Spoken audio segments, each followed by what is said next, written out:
Hello everyone. Welcome to another learning session of Foundation of Programming at CodeMode, where you learn by practice.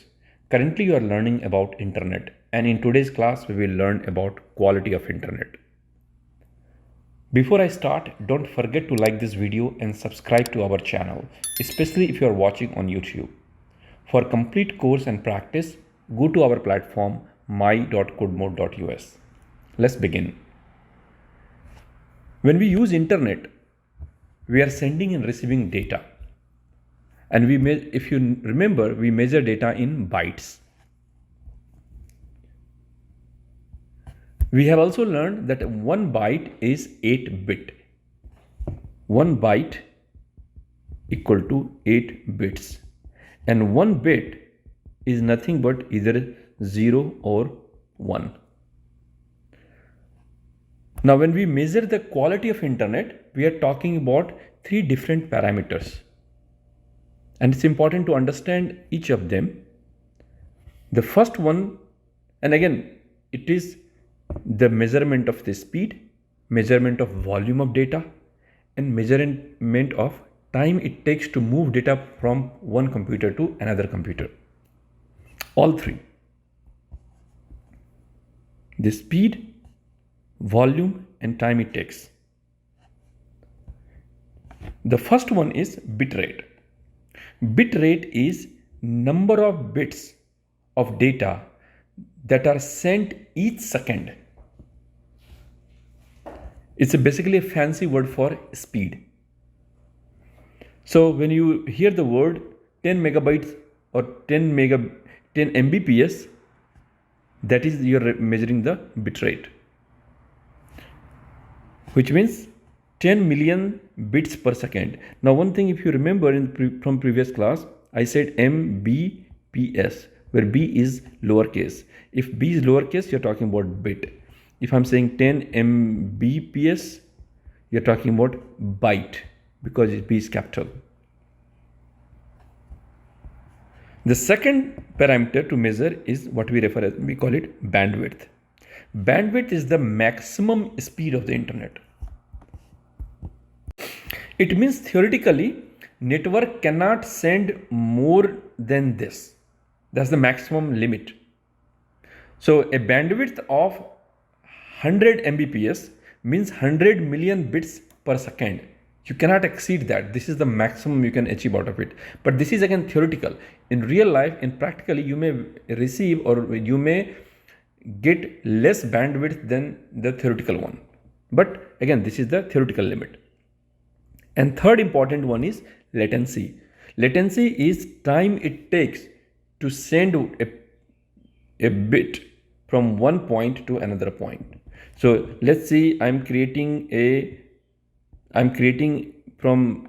to internet, and from my mobile device, which is in Atlanta, and this is maybe a Google server. It in, let's say, in California. If I am sending, I'm assuming the Google is in Palo Alto, right? It may be somewhere else. The office is in one place, but servers may be in another location. So time it takes for my network or for my mobile device to send one bit from point A to point B and come back is what we refer as latency. Is that measurement of time. It's a round, usually you measure it in the round trip.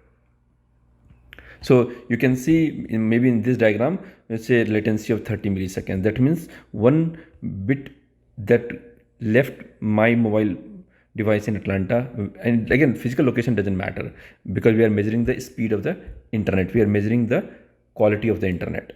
And you can think of this latency in terms of the time you take. If you go from your home to your school, how much time will you take to reach to your school and come back? Again, it depends on the traffic. It depends on multiple factors, right? So similarly, the latency has multiple factors. It depends on at that moment of time how much traffic on the road,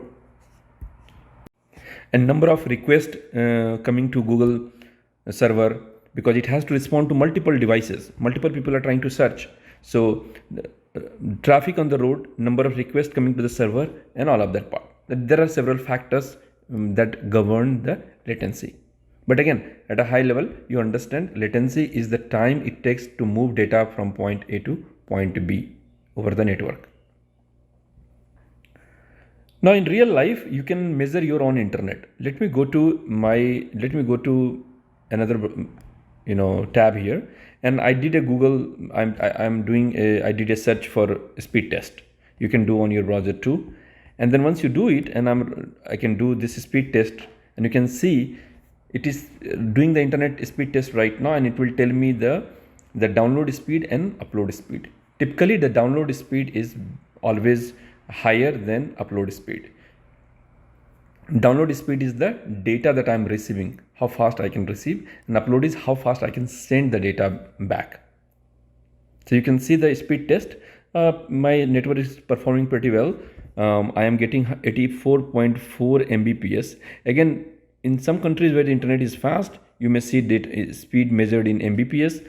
If the internet speed is slow, you may also see Kbps. Going back, and again, this is one diagram that shows the download and upload speed. That's all in this class. If you have any question, post it in the community on my.codemode.us.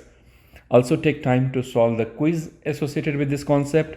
It will not only make you practice, but also test your knowledge and understanding. I'll see you all in the next class. Keep learning.